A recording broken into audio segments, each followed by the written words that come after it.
สบายดีทุกคนเนาะนี่คือบรรยากาศตลาดนัดเนาะหรือว่าเพื่อนเรียกว่าโลดลาดบุญปีใหม่ลาวเนาะอยู่ที่นครหลวงบางในเราะแต่ว่ามื้อนี้ก็จะมีแกนนำเพิ่นมาเปิดพิธีอย่างเป็นทางการเนาะพร้อมด้วยนางสร้างข้านทั้ง7เนาะอยู่จุดแถวนับบุนี่เนาะนี่นะบรรยากาศก็จะคึกคืนเลยก็จะมีผู้คนพากันมาโลดลาดตลาดนี้ก็จะมีเนาะสินค้าอาหารการกินแบบพื้นบ้านตอนนี้มันจะเปิดเป็นทีย่างเป็นทางการแล้วนะงานสร้างค่าดักเจ็ดมาบวกเปิดงานในวันนี้ในบรรยากาศผู้คนก็พามารอไล่แล้วนะผลิตภัณฑ์ต่างๆที่พ่อแม่ผสมทางภายในนักขอโลกบางเลยตลาดนี้จะจัดขึ้นทุกๆปีนะทุกๆตอนเช้าก็วันที่14เนาะตอนนี้คนกำลังมาจำนวนไล่เลยเนาะตอนนี้ตอนเช้าโลลากตอนบ่ายไปตรงพระธาตุทรายเนาะยูดอนพ่อแม่ผู้ชมได้มาแสดงระหว่างจำหน่ายแล้วก็เก็บเสิร์ฟแล้วก็ส่งทุกคนแล้วก็เข้าใจสังฆานับเจ็ดวันที่15-16แล้วก็จะมีแห่วอแห่หนังสังฆาเนาะอยู่เส้นกลางนครหลวงบางเลยนะสำหรับมื้อนี้ก็เป็นมื้อโลกลาดต้องเป็นวันโลกลาดเลาะตลาดนะเนาะอะไรนะถ่ายรูปเซลฟี่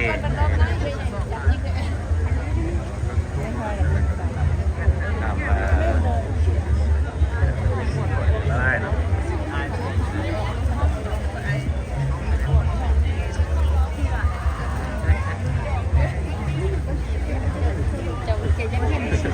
ถ่ายรูปหลังน้ำสังฆา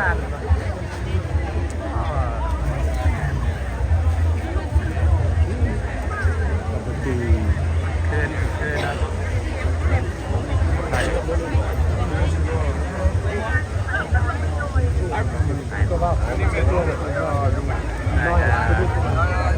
ยรูปนะนางสาวงาม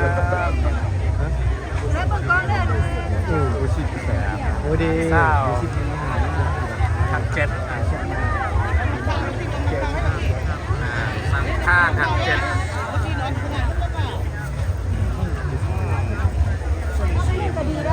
ยี่ยมยามไวลอยเลยเนาะอะไรคนก็ได้ก็ยักษ์ไทยพวกต่างเลยนะบรรยากาศเลยส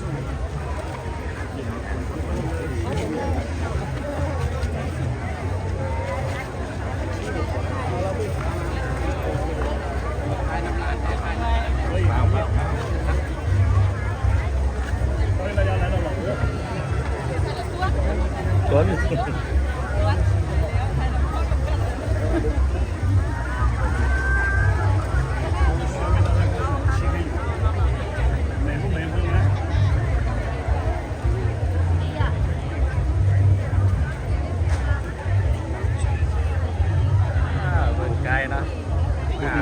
กลางๆมึงบอกโอ๊ตพูดในชื่ออายุกลางๆพูดที่3มันอ่ะดูระดับ1นี่ไง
กำลังขึ้นมา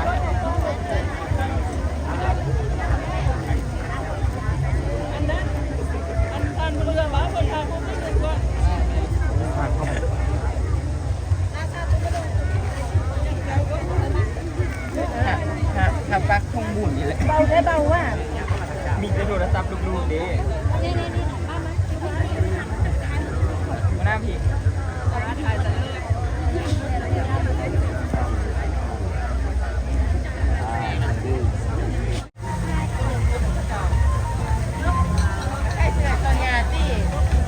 ตอนนี้คนก็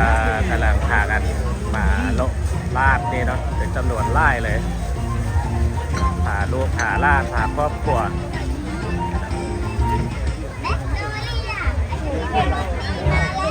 ตลาดนี้พกาเปิดประมาณ 5-6 โมงเนาะประมาณ11-12 โมงประมาณนี้นะ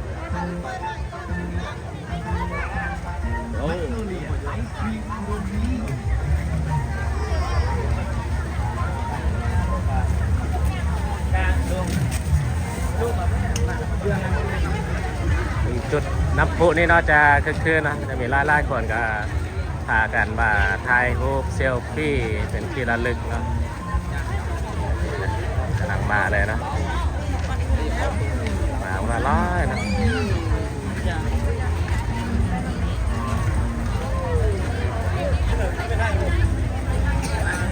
แน่เลยจุดน้ำพุจะเป็นไฮไลท์นึงเนาะที่นี่นะมีหลายๆคนก็พากันถ่ายรูปอยู่จุดนี้เนาะ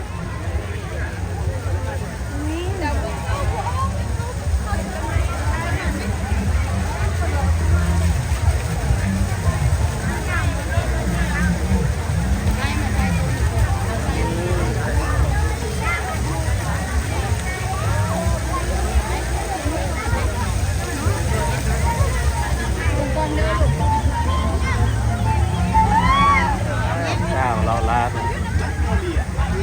อาหารนะเนาะสาวล่วงพระบาง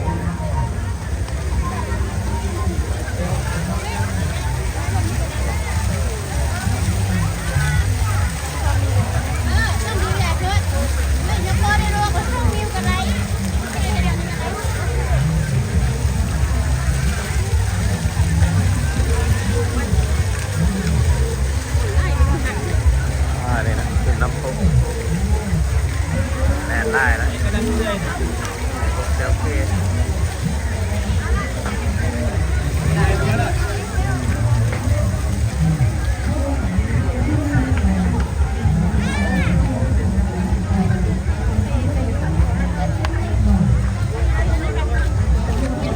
คือว่าในตลาดนี่นะก็จะมีห้างผลิตภัณฑ์อาหารการกินในบ้านๆแล้วก็ที่ว่ามีไร่เนาะค่ายอยู่ที่ตลาดนี้เนาะ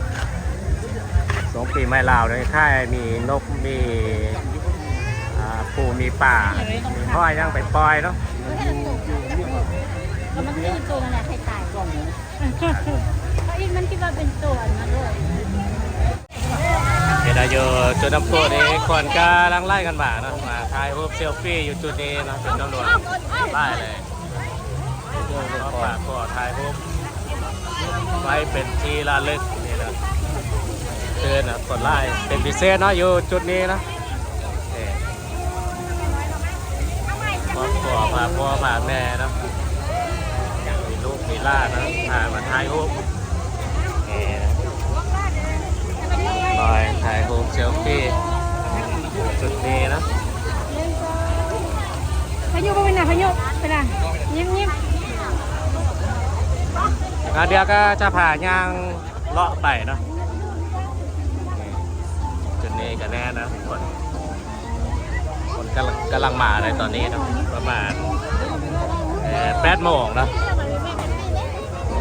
หลังจากที่เปิดพิธีย่างเป็นทางการนะเนาะคนก็จะลังไล่พากันมาเนาะบางคนก็บ้านอยู่ไก่เนาะ5 กมฮอดนะก็จะใช้เวลาช่วงนี้ก็เรื่องน้ำมันแดนเนาะ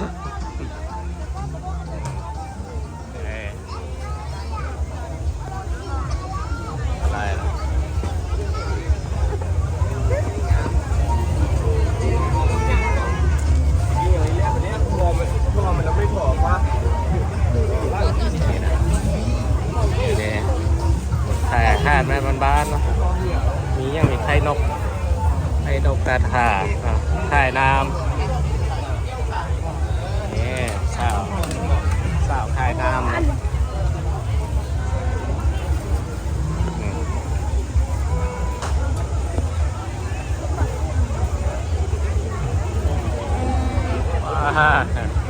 เริ่มแน่นแล้วตอนนี้นะ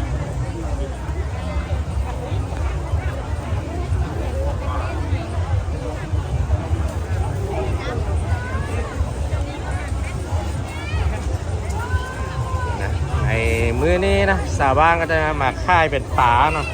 มีปลามีนกเนาะไปปล่อยเนาะเพื่อเอาโซกเอาใส่เป็นสิริมงคลเนาะช่วงปีใหม่ลาวนี่เนาะเอาโซกเอาใส่เนาะปล่อยปูปล่อยป่าปล่อยนก นี่เอาข้าวเดียวเอา ในป่า ไว้ของผู้คนแก่ละเก่งเอา ปล่อยป่า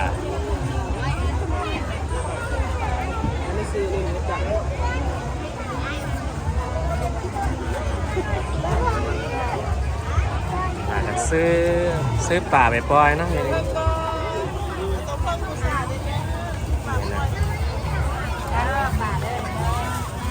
มีป่ามีห้อยนะปล่อยป่าปล่อยห้อยปล่อยนกเนาะตามความเชื่อถือ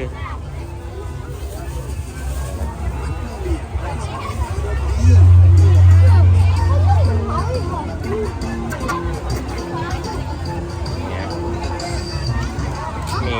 ดอกไม้บูชาที่เราเป็นนี่นะอันนี้เพื่อนเอิญมายังนะมาอ๋อดอกไม้คำดอกไม้คูณเนาะเอาไปทำไปคูณเอาไปห้อยอยู่เหือนเนาะให้คนเอาไปห้อยอยู่เหือนเนาะปีใหม่ลาวเนาะให้เหือนข้ามเหือนคูณมีโซกมีใส่เนี่ยนะครับมีปล่อยนกปล่อยปลาเนาะมีซื้อนกซื้อปลาไปปล่อยเนาะมีอันนี้ขนมเนาะนมแบบบานๆเนาะแต่แซ่บเลยเนาะถ้ายังมักกล้วยมักข้างเนาะมักไม้เนี่ยก็จะมีสาวบ้านนะมาเลาะมาซื้อมาซิมนะอาหารแบบบานๆอยู่ที่ตลาดนี่นะก็จะว่ามีไร่เลยจ้านั้นก็จะมีสินค้านะสินค้ามีหลากหลายนะสินค้า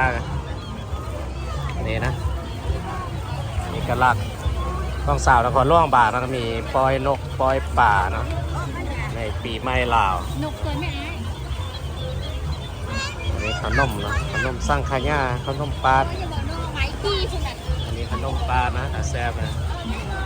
ขนมแบบบานๆเนาะขนมพื้นบ้านพื้นเมืองล่วงพระบางอันนั้นก็จะมีสินค้านี่สินค้าเครื่องจักรซ่านเนาะนี่นะมีติ๊บข้าวมีอย่างนี้นะเอกลักษณ์ของสาวนครหลวงบางนะ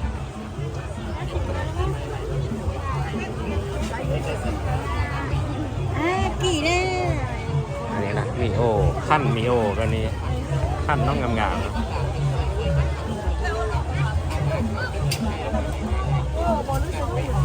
สินค้าผลิตภัณฑ์ของสาวนครหลวงบางนะก็มีหลากหลายเลย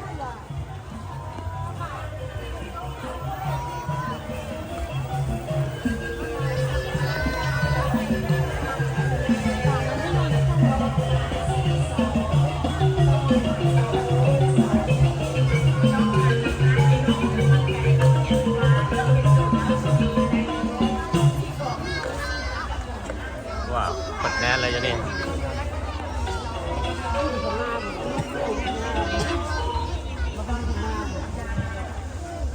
ตายแล้วตอนนี้นะตอนเช้าโลลานะตอนบ่ายนี่ก็ไปลงตบพระธาตุสายเนาะ ขอโทษ อยู่ที่ใจกลางแม่น้ำคลองแล้วก็บ่อนอื่นๆนี่นะ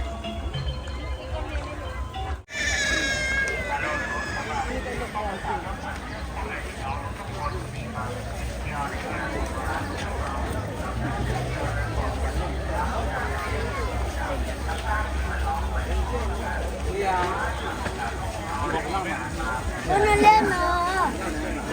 นเล่น คนกาอย่างล่างไล่พากันมานะจำนวนไล่เลย ตอนนี้ก็ก้าวกระสูบ้าน9 โมงแล้วนะคนกาบางคนก็5 กับมาฮอดเพราะว่าบ้านอยู่ไก่แดเนาะ ลูกขาล่างขาครอบครัวมาเลาะมาส้มมาซื้อมาซิมมาห้าแบบบ้านๆเนาะหรือว่าสินค้าที่เป็นเอกลักษณ์ของสาวนครหลวงบางนี่เนาะที่ว่ามีหลากหลายนะการนะเท่เลยนะอยู่นี่มันมีค่ายอันนี้เนาะ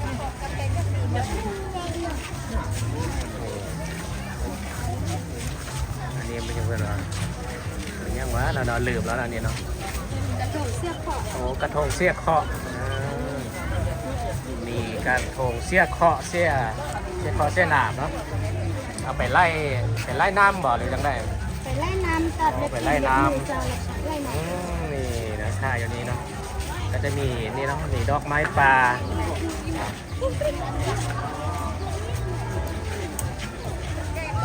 การขึ้นนะ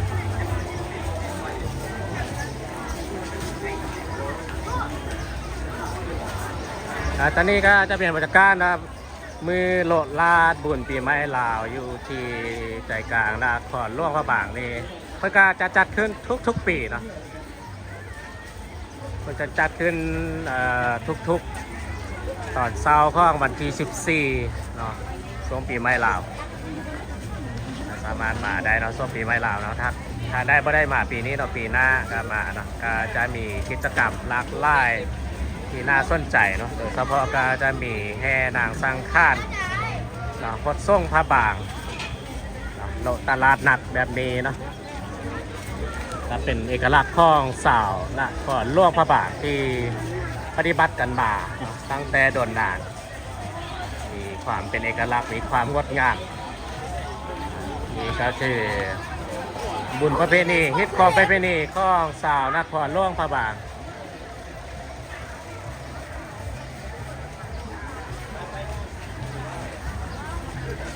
โอเคนะบริษัทก็จะข้อหลากคลิปนี้นะไว้เพียงแต่เท่านี้ก็แล้วกันข้อขอบใจเนาะทุกท่านทุกคนที่เข้ามาเบิ่งมาชมและติดตามมาตลอดนะแล้วเจอกันในคลิปต่อไปสบายดี